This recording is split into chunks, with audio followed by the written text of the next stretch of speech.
If you have an interest in horses and love learning more about horses, the horse industry, teaching, or even managing your own horse business, then you're in the right place.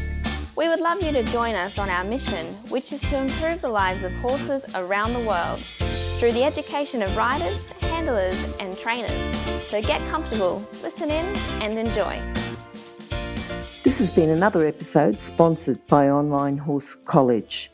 If you haven't had a look at the wide variety of equine-specific accredited courses, then go to onlinehorsecollege.com and I'll see you over there. Our guest today is Jacqui Ridley. Jacqui is a show jumping specialist. She's just come back from Europe where she's been working in Normandy, France. She's worked for Amy Graham, Jessica Mendoza, and as well as going to Ireland. And we'll talk to her about that a little bit later on in the interview. But how are you today, Jacqui? I'm great, thanks, Glenys. Good. Now, Jacqui, we normally start off with a favourite quote. Have you got one for us? Oh, I think the quote of the moment is train hard and competition easy. Okay, now there's obviously a bit of a story behind that. So if you can tell us how you came to get that saying and if you use it when you're teaching and training other people. I think it's a quote that I probably learnt from one of the many people I've trained with overseas.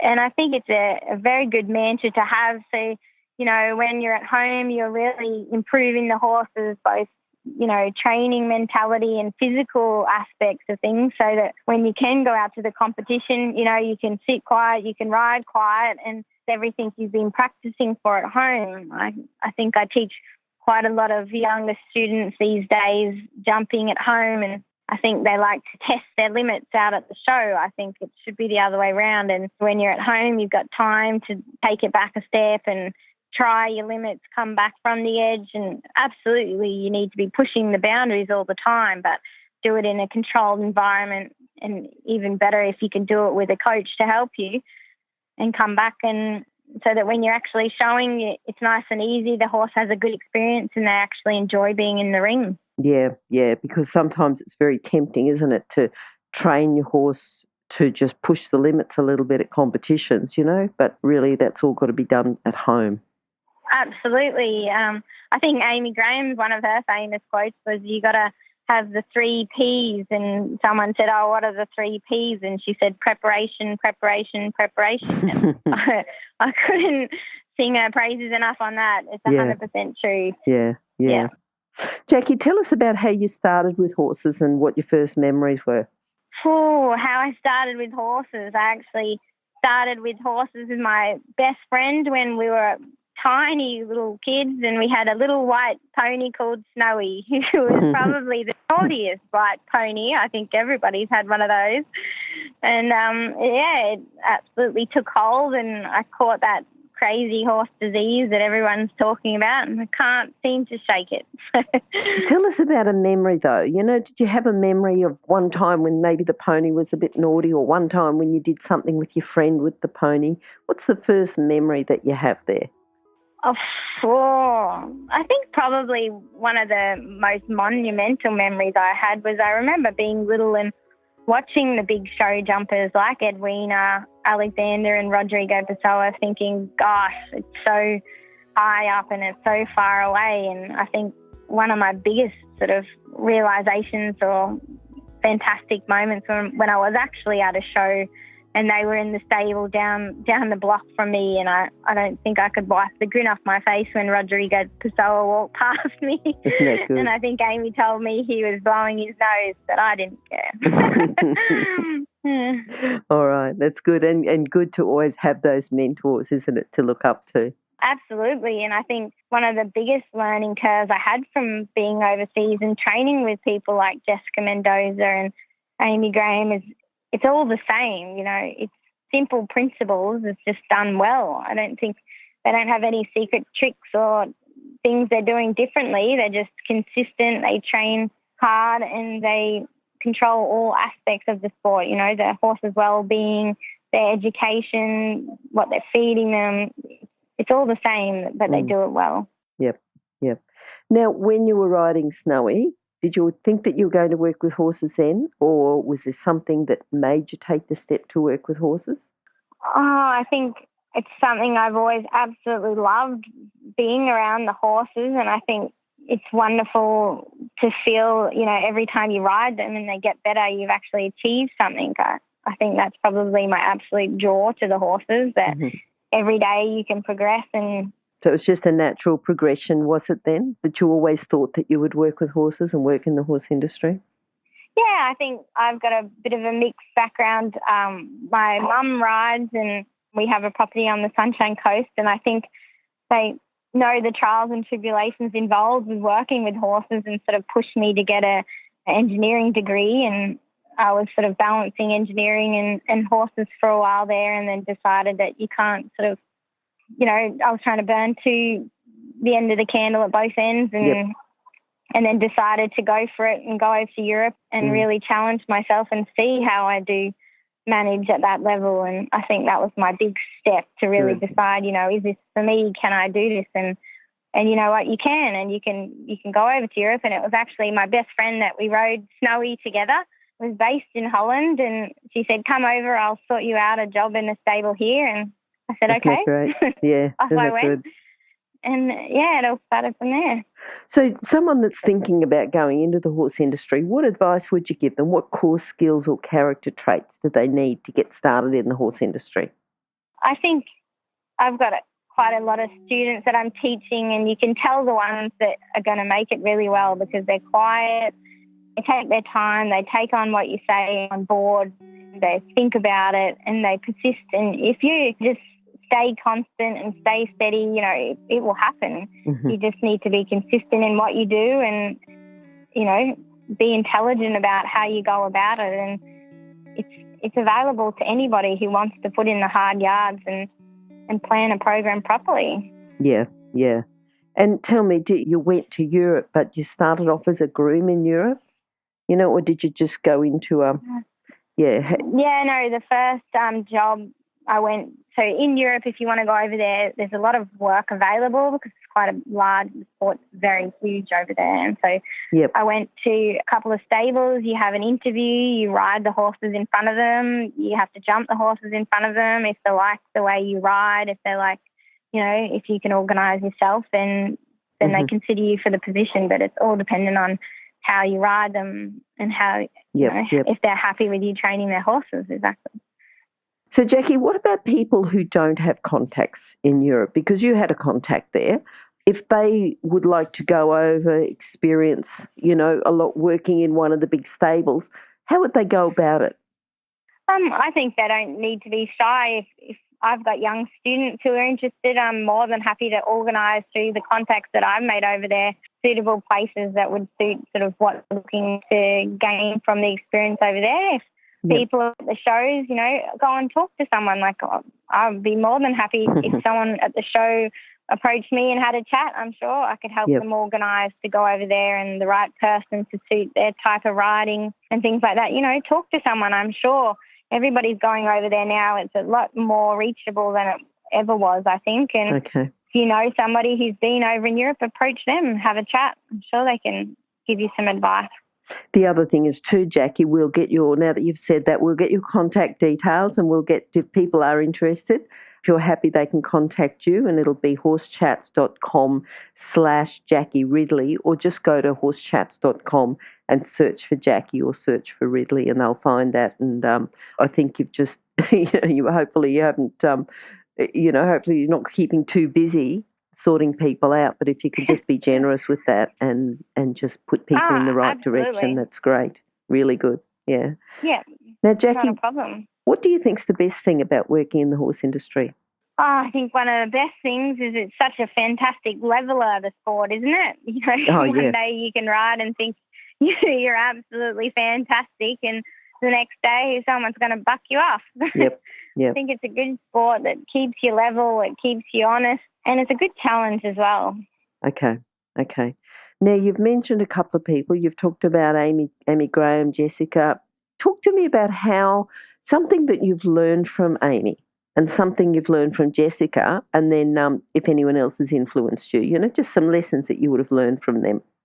Yeah, I think probably the biggest lesson I learned from Amy is you've just got to jump. You've got to get miles under your belt. And I was very lucky to have the experience that they provided to me. I was able to go to the international shows and ride some of their horses. And, it doesn't matter if you make a mistake. When you're learning, you're going to make mistakes. That's how you progress. So I think the biggest thing she taught me is just get out there and get the miles under your belt. Mm-hmm, mm-hmm. That's good. Good advice, I think. I think probably from Jessica Mendoza, her dad is her coach, and he coached me whilst I was riding a lot of their young horses. And I think probably the reason for a lot of her success is he would choose the horses that suited her.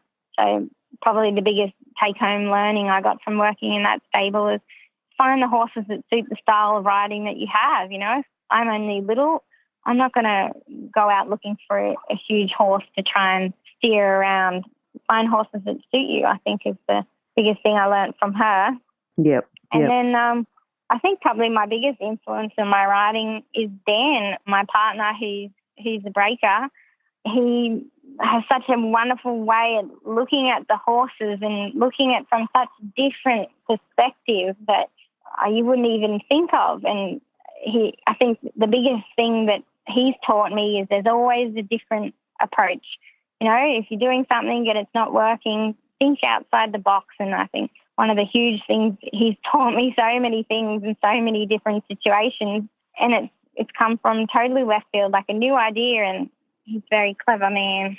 Give us an example of just something that you've thought, wow, I never thought about it like that, or never, that he's given you, just anything. I think at the moment we've got a horse in for training, and she's she's a typical redhead, quite bloody and very sporty show jumper. And she needs to learn. She's only been on the saddle for a couple of months, and she really needs to learn to calm down when she's going, especially at the shows. And one of the big things he taught me is she'll seek to stay calm through a consistent contact, and it's really working. He's taught me the more I can get the contact consistent, she'll seek relief and relaxation through that. And he's very clever. Yeah, good. Now, you do a bit with horses that he breaks in, that he backs, he gets them started, and then you take them on and take them to competitions from there. Is that right? Yeah. Yeah, that's correct. I want to ask you a bit more about that a bit later, but before that, have you got a horse who you think's influenced you and helped you in your career? Yeah, it would definitely be my good horse I had overseas, which was another hot redhead chestnut gelding, Gordon. What was his name? You said Gordon? Gordon V.D. Rilu was his name. Okay, yep. And I think he was a diagnosed case of ADD.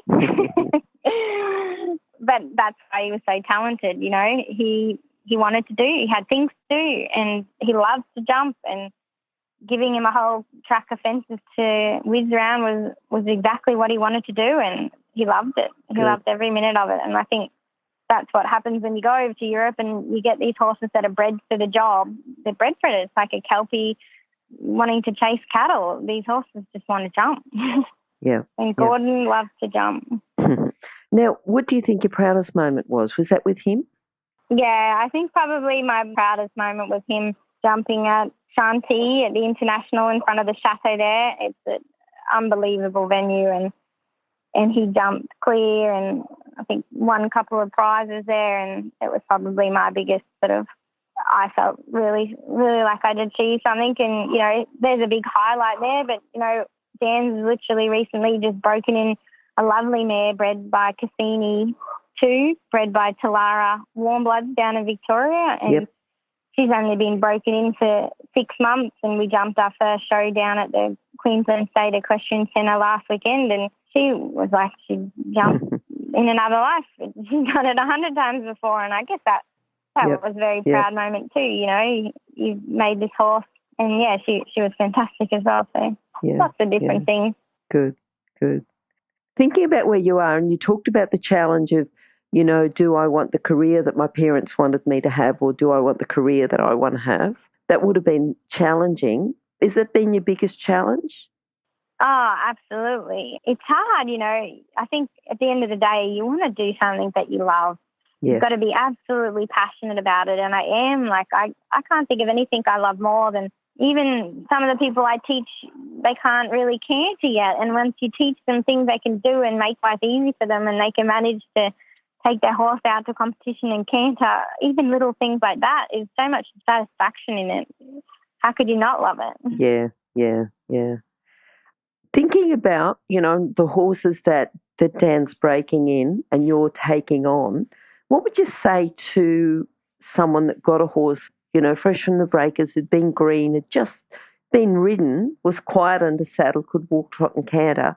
What advice would you give them about taking on a horse and turning it into a competition show jumper? It's going to be a bit cheeky, but I think if you send it to a good breaker and you give them the time to work with the horse, it should be established. And I'd say work with the breaker. If you want to take it straight from the breaker yourself, work with the breaker. Dan will work with his clients in the first few weeks and help them, with the transition. It's no good sending your horse to a breaker and then getting it home and trying all by yourself. There's people there to help you use them and make life easy for yourself, make life easy for the horse. And I think that's how you make it a very smooth process. I was going to say it'd be better for the horse too, wouldn't it, rather than going from one environment to completely another. And, there'd be certain things that the breaker would be riding. He's riding a lot of horses, he's trying a lot of different things, and there's going to be certain techniques that he's already found to get the best out of the horse. And Absolutely. then if someone takes on the horse, then the horse is only going to be confused. Yeah, work with the breaker. Ask, ride the horse there. Ask them to explain to you what they're doing with it, and they can make your life very easy. So thinking about, because you've got your breaker just there and you're working as a team, and you do take on horses that he started, and you take them on then to show jump them. What sort of things, what advice would you give if you were talking to an owner? How would you take that horse on? How soon would it go to a competition? What sort of exercises? Just tell us a little bit about the progression you'd expect from those types of horses. Yeah, well, we take in also high-performance dressage horses. We've got some beautiful dressage horses from 10 Cape Performance Horse at the moment, so not even necessarily show jumpers. And I think the process there is, depending on the horse and their progress and the time they take, we can take them out. We like to really expose them in the first weeks. We're taking them up. We're lucky to have bushlands nearby. We're taking them up bushlands. They're going out on the roads. They're getting exposed to everything because that's what they need to see. So we try to get them under saddle, expose them to different things, take them to the local indoor we've got here where our local competitions are, and just get them into the mind frame of this is their job, this is what they need to do, and get them used to it as soon as possible and keep them in work. And we'll even take them to competitions, even if they're not old enough to compete yet. We'll have them riding around the showgrounds. This morning we had new gravel going down at the property, and Dan was riding a 3-year-old around the posi track, spreading the gravel. They need to be exposed, and that's how you get them nice and quiet and concentrating and being really competitive mindset horses. Wait, can you hear anything? No? That's because we're waiting for someone with a good quality horse product to be advertised here. If that's you, then contact us, horsechats@horsechats.com, and we'll send you the details. Thanks. Now, when you do go out to competitions, I'm sure you go out and you see people starting off their young horses, and you see things that probably shouldn't happen. If you were training these people, what's a common fault that you see with people working their young horses? They would say the young show jumpers that they've just started competing. What advice would you give them? I think one of the common things, even in Australia now, we're breeding high-performance horses, and, these horses are top talented horses. They've got a lot of energy. They're top performance horses. They're bred to move. I think one of the big mistakes you can do is get on a young horse and try and hold them back or make them stand, Get on the horse and let them go. Go for a nice big canter and let them, that's what they want to do. Let them out. Yep. So controlling that energy, but controlling it in such a way that's not going to be beneficial to the horse. Exactly. Use the energy for your benefit. Ask them to do some movements, like some leg yields, some quarters in, keep their mind active and push them forward, I think is definitely my advice. Yep. All right, Jacqui, have you got a book that you'd recommend to our listeners, something that's going to complement their training? Oh, that's a good question. I actually have a really great book, and I think it's 101 gymnastic exercises for horses. I've got loads of great ideas out of that book. Okay. And then most evenings, Dan and I love to, we like to watch the most recent at the moment. The World Cup finals are on in Paris, and you've got to keep watching the high-level competition and see what they're doing. I think you couldn't learn more than sitting in a practice ring at a top international and watching the best riders in the world. Watch McLean Ward, watch Penelope Lepperfrost, and see how they ride and look at their techniques. I think that's as good as any book, dare I say. Okay. And I think just immersing yourself in that, isn't it? Yeah, like go online and watch these events, watch the top riders. Yep. And that gymnastic exercises for horses, I think you're not the only one that's recommended that. It's just, it's one that you can just say, oh, I'm about to ride and I might just pick up that book, have a quick flick through. What's something a bit different that will complement the training? Yep. And challenge the horse at home so that, it's easy for them at the show. Yep. And remember, you can find all the books recommended by our guests at horsechats.com/books. You can have a look at the guest page for the individual book they recommended, or just look at the recommended books by order of popularity at horsechats.com/books. Now, you talked about a young horse that you've got, that you had at Caboolture last weekend, I think. Is that the main thing that you're looking forward to? He's your main horse that you've got, the young horse that you've got going. What else are you looking forward to? Yeah, well, we've got some super talented breakers in at the moment. She's a very lovely horse. I think I've won the lottery getting her. She's super mare. I couldn't sing Mark Fraser's praises enough from Talara for breeding such wonderful horses. And we've also got another up-and-coming youngster by Falkridge, and he's got some Miro Z lines we've just bought off Tim Bowman, so he's also a very exciting horse for the future, I think. Okay, well, that sounds good. Now, Jacqui, in a few sentences, can you summarise your philosophy with horses into a message for our listeners? Summarise my philosophy. I think you need to ride them in a way that you're setting them up to make the questions you're asking of them easy for them to answer.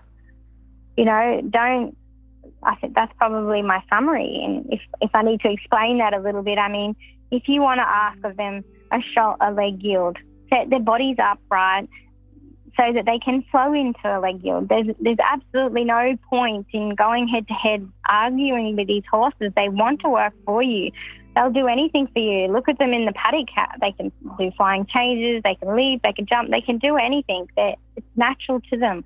You need to just find a way to communicate with them that makes it easy for them to please you, which is what they want to do if you ride them correctly. They just want to please you. That's certainly something to think about, and something, about not just teaching your horse, but setting it up and making it easy so it becomes an easier exercise for them to do.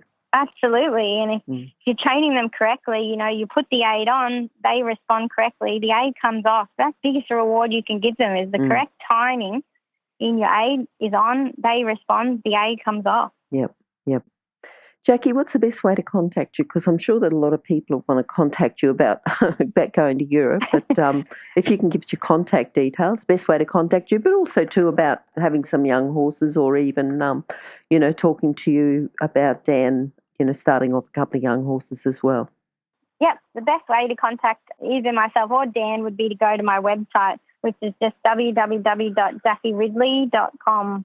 Okay. And there's all contact details there. Yep, and that Jacqui is Jacqui. That's it. Okay. All right, Jacqui, that was great talking to you, and that website will also be on your page at Horse Chats, which will be horsechats.com/Jacqui Ridley, or go to horsechats.com, search for Jacqui or search for Ridley. Thanks, Jacqui, for talking to us today, and hopefully we'll catch up with you again sometime soon. My absolute Pleasure, Glenys. Lovely to talk to you. Good to talk to you too. Bye. Bye. Now, if you're still there, you probably know that I'm absolutely passionate about education within the horse industry. That's why I host this podcast. My other venture is Online Horse College. Have a look now at onlinehorsecollege.com and I'll see you over there. Remember that our comments and instructions are general in nature and do not take into consideration your individual horses or your individual ability and circumstances. If you enjoyed this podcast, then please leave your comment below.